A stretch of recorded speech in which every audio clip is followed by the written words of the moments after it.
মানুষকে বোঝানোর ক্ষমতা আমাদের নেই,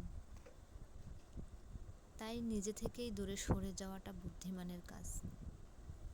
পৃথিবীতে সবচেয়ে নরম জিনিস হচ্ছে মানুষের মন।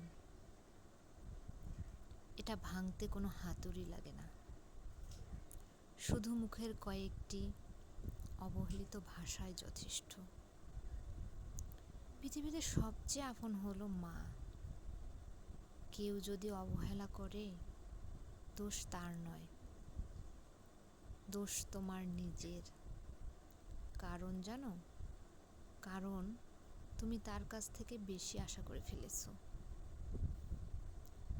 যদি তুমি গরিব হও, তোমার নিজের আত্মীয় স্বজনরাও তোমাকে দেখে এড়িয়ে যাবে।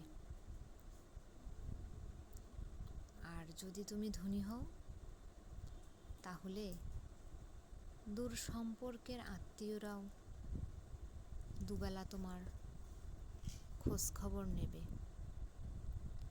কিছু না, এই কিছু নার পিছনেই কত কিছু যে লুকিয়ে থাকে তা অনেকেই জানে না। জানে না এই কিছু না কতটা কি আছে এর ভিতরে। লুকিয়ে থাকা কথাগুলো কেউ জানতে চেষ্টা করে না।